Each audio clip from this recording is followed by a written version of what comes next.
During the time of English Civil War, 1642 to 1651, everybody's life was in danger because people were fighting with each other.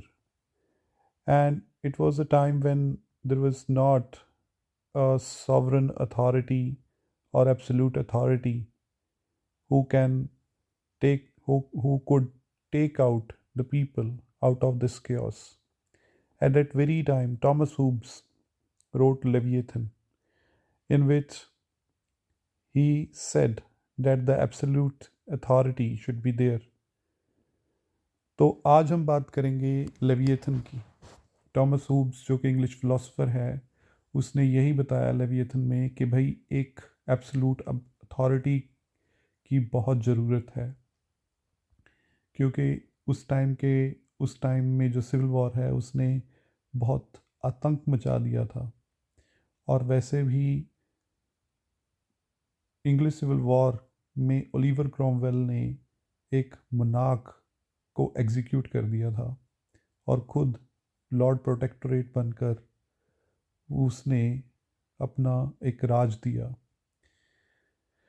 तो time कुछ ऐसा था जहाँ पर absolute monarchy नहीं थी। तो 1651 में लेविएथन की बात की उसने। शायद वो लेविएथन ओलिवर क्रॉमवेल को ही एड्रेस कर रहा था, पर it is not given anywhere कि उसको एड्रेस कर रहा था। लेविएथन अगर 1651 में आया और इसका फुल टाइटल रहा the matter form and power of commonwealth ecclesiastical and civil. तो पहले तो हम जाने कि लेविएथन है क्या। लेविएथन बाइबल में ये लेविएथन मिलता है। लेविएथन की तस्वीर आप देख पा रहे हो, ये एक जाइगेंटिक सी मॉन्स्टर है। बहुत बड़ा ये एक समंदर का एक राक्षस है जिसके पास बहुत पावर है और वो कुछ भी कर सकता है। वो एक सिंबलाइज करता है इमेंस पावर और डोमिनेंस को। तो हुब्स ने इस मेटाफर को यूज़ किया, इस राक्षस सी मॉन्स्टर के मेटाफर को यूज़ किया इस चीज़ को रिप्रेजेंट करने के लिए, सॉवरन अथॉरिटी को रिप्रेजेंट करने के लिए, एक राजे की अथॉरिटी को रिप्रेजेंट करने के लिए जो रूल कर रहा है। और उसको सॉवरन अथॉरिटी को एक माइटी आर्टिफिशियल पर्सन दिखाया। ये तस्वीर आपको माइटी आर्टिफिशियल पर्सन, ये जो तस्वीर नज़र आ रही है, ये किसने बनाई है? ये एक राजा ऐसा है जो कितने ही लोग इसमें समाये हुए हैं सोशल कॉन्ट्रैक्ट थ्योरी के साथ। तो सोशल कॉन्ट्रैक्ट थ्योरी को भी हम जान लें। हुब्स ने एक ऐसा पॉलिटिकल फिलॉसफी में आइडिया दिया जिसको सोशल कॉन्ट्रैक्ट थ्योरी कहते हैं। अब ये सोशल कॉन्ट्रैक्ट थ्योरी क्या कहती है? वो ये कहती है कि भाई हम लोग पीसफुली रहना चाहते हैं, हम लोग में रहना चाहते हैं, हमें कोई आके हमें मार ना दे। तो हम चाहते हैं कि एक आर्टिफिशियल पर्सन को, एक सॉवरन अथॉरिटी को हम फ्रंट पे करें इस कॉन्ट्रैक्ट के साथ कि भाई तुम मुझे पीस और ऑर्डर, हमें एक सही गवर्नमेंट देना, बाकी हम तुम्हारी मानेंगे। हम सरेंडर करते हैं आपके सामने, अपने आप को, प्रजा सरेंडर करती है अपने आप को राजा के सामने। तो ये सोशल कॉन्ट्रैक्ट थ्योरी है। तो माइटी आर्टिफिशियल पर्सन जो है, इसमें इस तस्वीर में आप देख पा रहे हो कितने ही इंसान इसके शरीर में दिखाए हुए हैं। असल में ये सोशल कॉन्ट्रैक्ट थ्योरी से ये इंसान जो प्रजा है ये इसको सरेंडर कर गई है। मतलब ये इसके कहने में है कि भाई आप राज करो, आप अच्छी गवर्नमेंट दो हमें, ठीक है। तो इसको सोशल कॉन्ट्रैक्ट कहते हैं। तो ये जो आर्टिफिशियल मैन है, इसका हर एक जो तस्वीर में जो भी है आप नज़र आ रहा है, तो ये इसका एक हेड है, इसकी बॉडी है, इसके जॉइंट्स हैं, इसकी सोल है, इसकी नर्व्स हैं, शरीर के अलग अलग अंग इस आर्टिफिशियल मैन के ये पार्ट्स हैं, बॉडी ऑर्गन्स हैं। हर एक बॉडी ऑर्गन किसी ना किसी चीज़ को रिप्रेजेंट करता है। तो जो सॉवरन है उसका जो हेड है वो, the sovereign is the head of the artificial man, artificial man का हेड है, जो उसका सर है।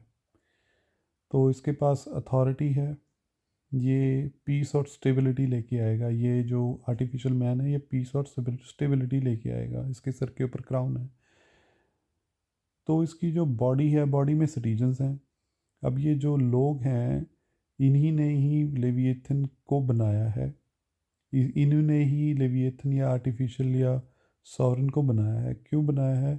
क्योंकि ये अपनी इंडिविजुअल फ्रीडम्स इन्होंने सरेंडर कर दी है, किस एक्सचेंज में, कि मुझे कि इन सभी लोगों को सिक्योरिटी मिले और ऑर्डर मिले, प्रॉपर ये अच्छे लाइफ जी सकें। तो लॉज जो उसके जॉइंट्स और लिगामेंट्स हैं वो लॉज को रिप्रेजेंट करते हैं, और ये आर्टिफिशियल मैन अपने देश में लोगों को लॉज देगा, मतलब एक कानून के तहत इनको रहना पड़ेगा, सभी सभी प्रजा को। और जस्टिस इसकी सोल है, ये बड़ी अच्छी बात है। ये जो आर्टिफिशियल मैन है, ये जो सॉवरन है, ये इसकी जो आत्मा है वो जस्टिस से भरी हुई है, न्याय देगा, ये बड़ी अच्छी बात है।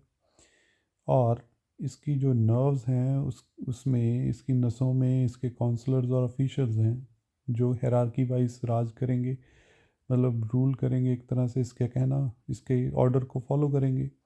तो ये स्ट्रक्चर है आर्टिफिशियल मैन का। आर्टिफिशियल मैन एक टर्म है जो कि टॉमस हूब्स ने दी, और इसको हमने ध्यान में रखना है कि आर्टिफिशियल मैन कोई और नहीं बल्कि लेविएथन है, जो कि एक अथॉरिटी को, सोवरेनिटी को रिप्रेजेंट करता है। तो भाई इसमें बताया गया है कि जब ये आर्टिफिशियल मैन प्रॉपरली राज करेगा तो अनार्की नहीं रहेगी, डिसऑर्डर नहीं रहेगा, ऑर्डर आएगा। तो आपको सभी को पता है कि इंग्लिश सिविल वॉर के दौरान ये लिखा गया। तो ये उस टाइम की जो केओस और डिसऑर्डर हो चुका था, पॉलिटिकल इंस्टेबिलिटी आ गई थी, उसके ऊपर ये लिखा गया था। हूब्स ने इसमें स्टेट ऑफ, अपना जो पूरी ये वर्क है, ये स्टेट ऑफ नेचर जो आइडिया है उसके साथ इसको शुरू किया। स्टेट ऑफ नेचर क्या चीज़ है, इसको हम समझेंगे कि स्टेट ऑफ नेचर क्या है, कि इंसान की स्टेट ऑफ नेचर, उनकी तबीयत क्या है, कि ये ह्यूमंस अपनी फियर में रहते हैं, अपने आप को बचा के रखना चाहते हैं। और इंसानों के स्टेट ऑफ नेचर क्या है, कि ये हमेशा पावर चाहते हैं ये। तो in this state life is described as solitary, poor, nasty, brutish and short. अगर वो डर में रहेंगे, हमेशा पावर का नशा उनमें रहेगा कि हमें पावर मिले, पावर मिले, तो स्टेट ऑफ नेचर में उनकी ज़िंदगी बेकार रहेगी, पुअर रहेगी, नास्ती रहेगी, थोड़ी ज़िंदगी होगी उनकी, कोई अच्छी ज़िंदगी नहीं होगी। टू एस्केप दिस क्योस, अब इस तरह का डिसऑर्डर क्यों आया, स्टेट ऑफ नेचर के कारण आया। तो इस क्योस से निकलने के लिए हूब्स ने आइडिया दिया सोशल कॉन्ट्रैक्ट थ्योरी का। सोशल कॉन्ट्रैक्ट थ्योरी के बारे में अभी पहले हम बात कर चुके हैं, जिसका मतलब है कि जो इंडिविजुअल्स हैं वो सरेंडर करेंगे अपने नेचुरल राइट्स, अपने सारे राइट्स को सरेंडर करके सॉवरन अथॉरिटी को सामने करेंगे कि भाई तुमने सिक्योरिटी हमें देनी है और ऑर्डर क्रिएट करना है इस सारे क्योस से, तो आप आके चलें, आर्टिफिशियल मैन को आगे करेंगे वो। तो this sovereign, whether a monarch or an assembly, must have absolute power to enforce laws and prevent society from falling back into chaos। तो जो आर्टिफिशियल मैन होगा वो एक ऑर्डर क्रिएट करेगा। ये जो किताब थी, ये 4 पार्ट्स में ये डिवाइडेड है, ये जो किताब है। मतलब पहला पार्ट है ऑफ मैन। पहले के पार्ट में ही उसने, टॉमस हूब्स ने देखा कि ह्यूमन नेचर कैसा है, इसका बिहेवियर कैसा है, मतलब कहें तो स्टेट ऑफ नेचर क्या है। दूसरी किताब ऑफ कॉमनवेल्थ में उसने बताया कि कॉमनवेल्थ जो देश है, कॉमनवेल्थ जो है वो कैसे फॉर्म होता है। तीसरे में उसने बताया कि of a Christian Commonwealth, Christian Commonwealth मतलब ओलिवर क्रॉमवेल का राज एक तरह का। तो उसमें दिखाया कि पॉलिटिक्स और रिलीजन का आपस में कैसा रिलेशन होना चाहिए। इसने तो बिल्कुल ही कह दिया था कि भाई जो जो चर्च है उसको राजा जो है, एब्सोल्यूट अथॉरिटी जो है, उसका कहना मानना चाहिए चर्च को। Of the kingdom of darkness, इसमें इस पार्ट में उसने बताया कि भाई फॉल्स जो रिलीजियस डॉक्ट्रिन्स हैं, सुपरस्टिशंस हैं, उनका उनको ख़त्म कर देना चाहिए सोसाइटी से। तो ये जो किताब थी, मैंने इसको समझाया, it was quite typical to understand, but मेरे इस लेक्चर से आपको मिल गया होगा। अब ये जो नोट्स हैं आपको, ये जो एमसीक्यूज़ हैं ये जो मिल रहे हैं, ये बड़े आराम से इसको आप क्रैक कर पाओगे, फॉलो कर पाओगे मेरे लेक्चर के बाद। तो मेरे लेक्चर्स को आपने ध्यान से सुना होगा, तो इसको पॉज करके आप आराम से इसको लें। अगर पीडीएफ भी चाहिए तो आप मुझे कांटेक्ट कर सकते हो। Thank you so much for being here.